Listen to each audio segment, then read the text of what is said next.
This is the little piece we were working on in yesterday's video. And here's our little chair.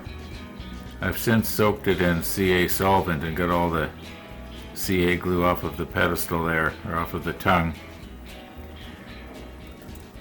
And this is about 23 thousandths of an inch.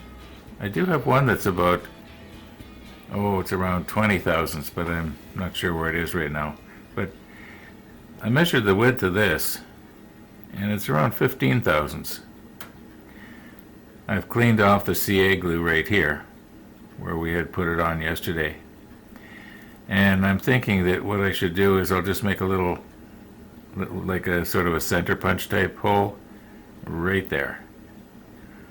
And then there'll be less of a chance of the bit wandering off one side or the other. What I've got here right now is just another ordinary sewing needle. And I've sharpened it on my Tormac here just a few minutes ago. And I think I've got that more or less centered.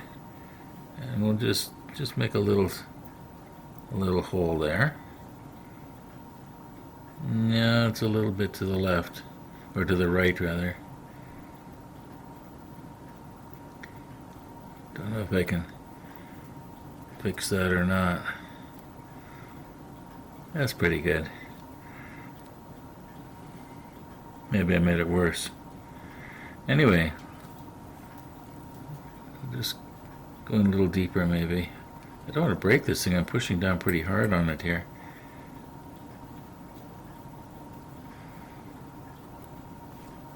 That should be good.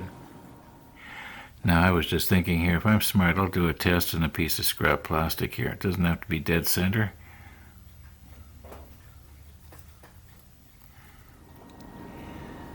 Okay, I've got my Dremel tool here set at its slowest speed, but that's still probably going to be too fast here.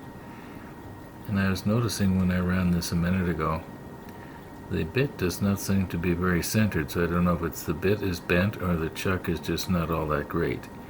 Could be a little of both.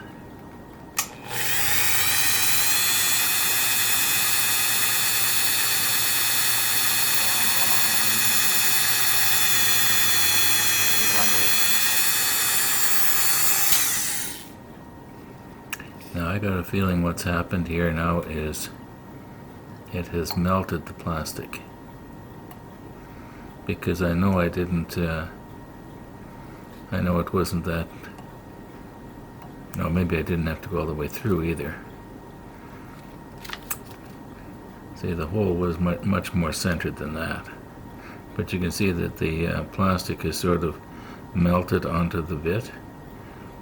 So even at its slowest speed, it's too fast. Okay, now here's a thought. Why don't I just make a little tiny hole? Just go in maybe like a 1/16 of an inch or less.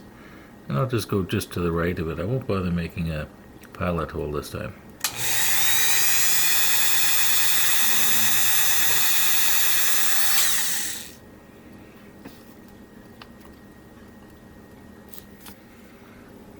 Now that's kind of unusual, but not really when you think about it, because if the bit was wobbling like this, that's why we got this little cone-shaped thing in where it bottomed out, if you know what I mean. Maybe this drilling a hole idea is not going to work.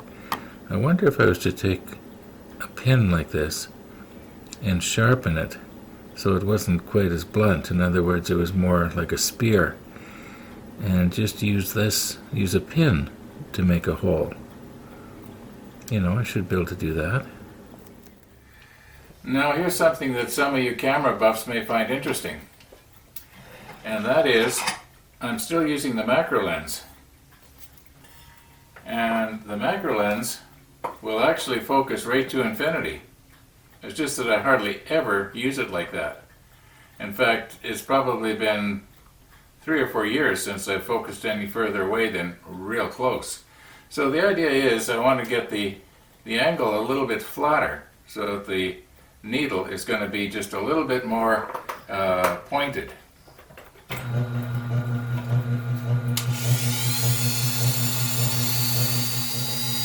I gotta be careful not to press too hard or I'm gonna break the needle. Okay, we are sharpened to a very fine point here. And my thinking is if I just push it straight in, then pull it straight out, will that hole be big enough?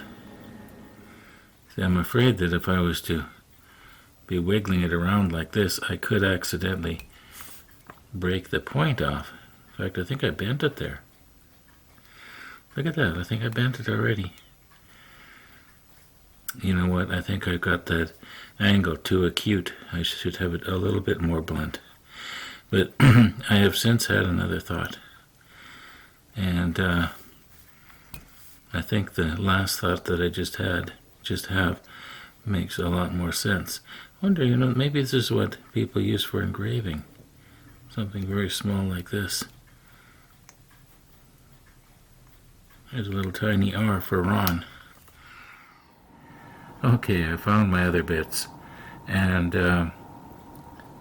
this one here is about 19 thousandths, but this one here that is magnetically charged for some reason, or maybe it's the needle, I'm not sure.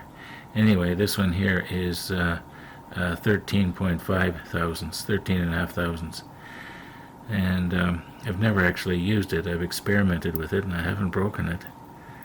And anyway, but this one I think is too small. This one might be just right, and I've got an idea to slow it down. Now here's my thinking. What if we put our 19 thousandths inch bit into this pin vise, and then we put this pin vise in here? We're not going to be melting any plastic. Now, instead of taking the bit to the plastic, let's take the plastic to the bit. Now there's that little hole that we made. We'll put it on the end, and just very slowly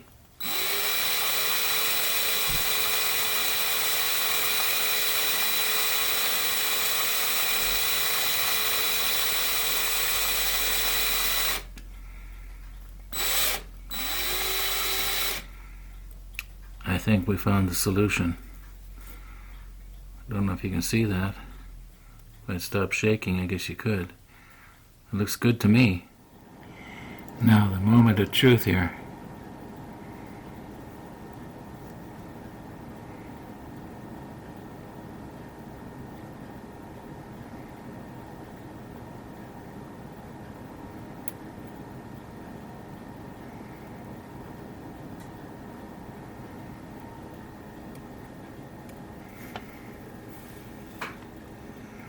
Yeah, we don't even have any glue in there yet.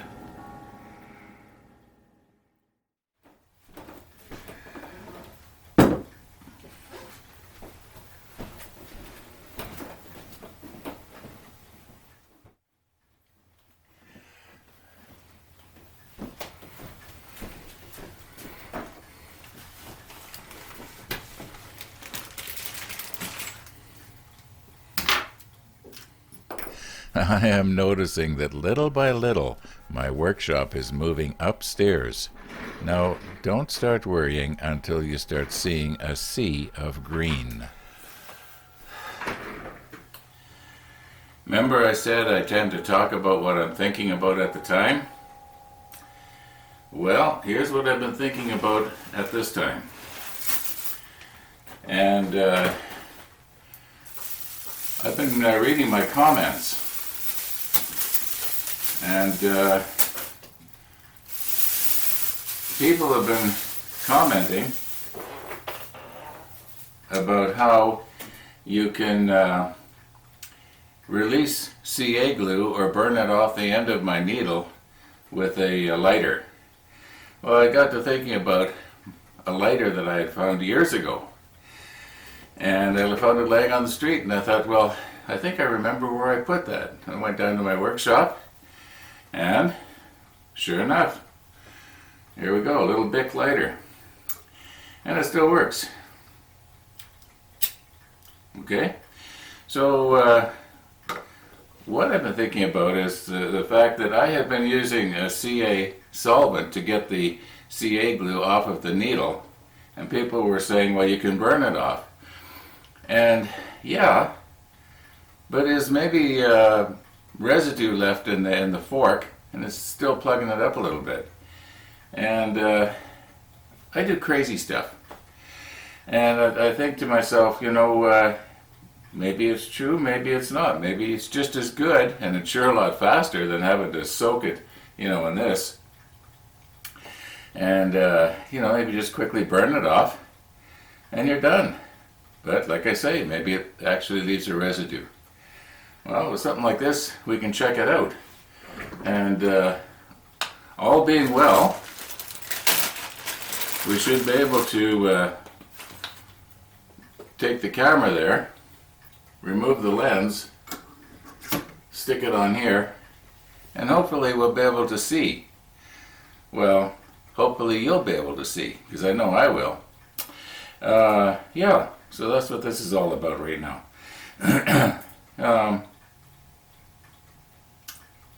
Let's see what we can do here.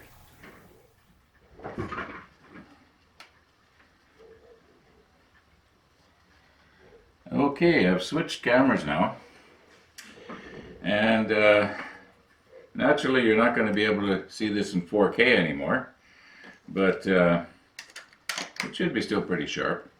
I'm just using my little point and shoot.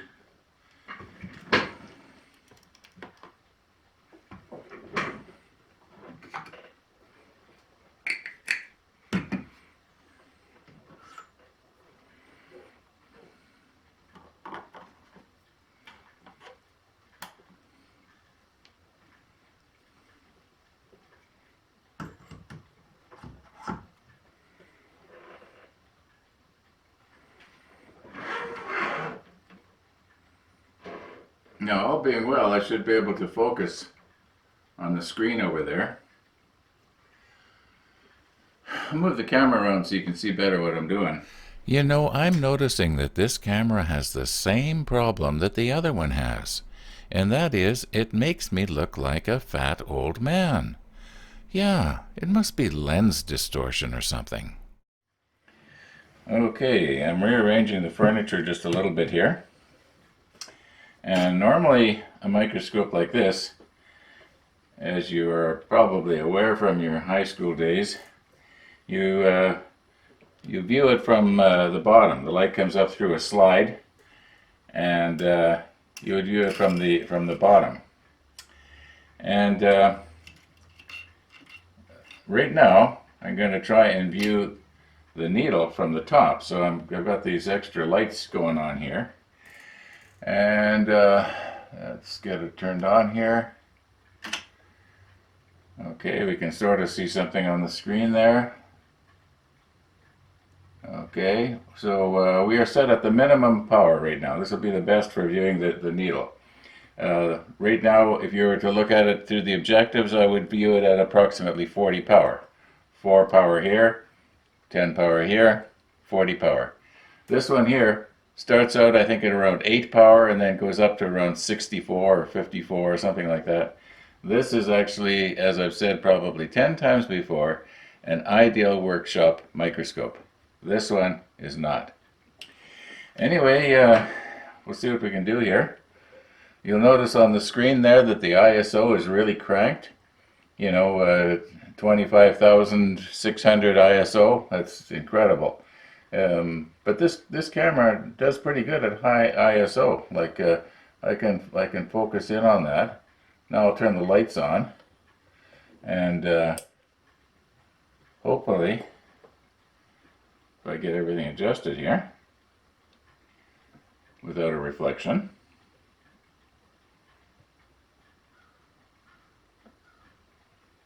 See if we can get the ISO down a little bit.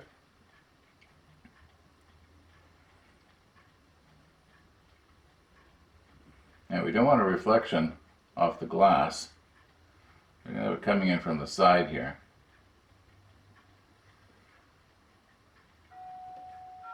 Oh, I just can't lower the ISO, but it's still going to be sharp enough.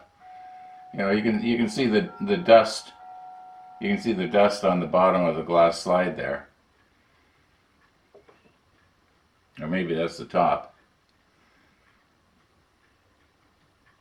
And that black thing that you're looking at there, well, that's just some felt marker writing.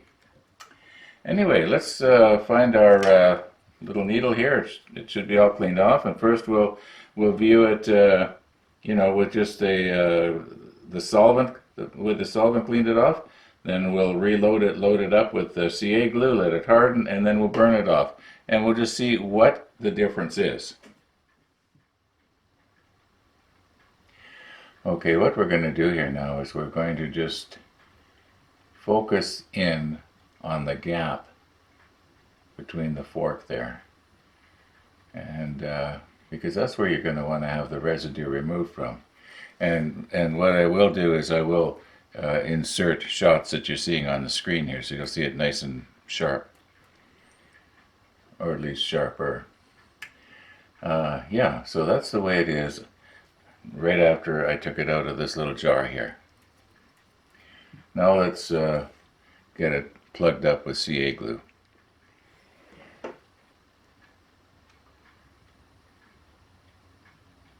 Okay, this is the same magnification as before.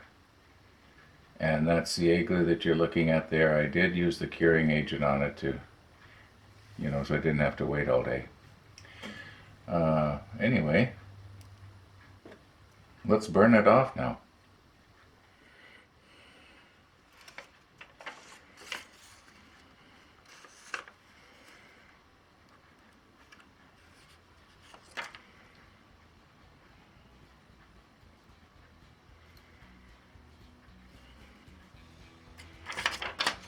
Okay, at risk of having my smoke detector go off, here we go.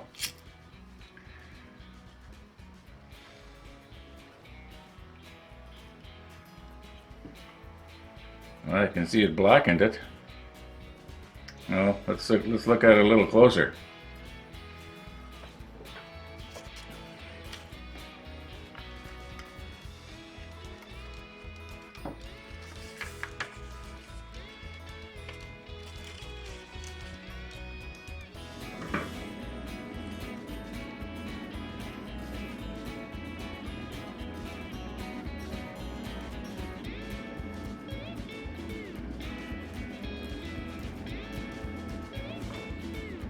Well, as you can see here, it left very little residue.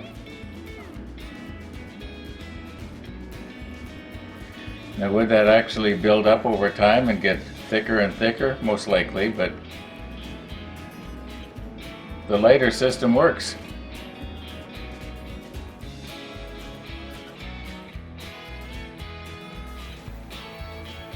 Well, this was really interesting, no question about it. But it did not get the hole drilled in our little part. Guess we're gonna have to wait till tomorrow. Thanks for watching, and all being well, we'll see you tomorrow.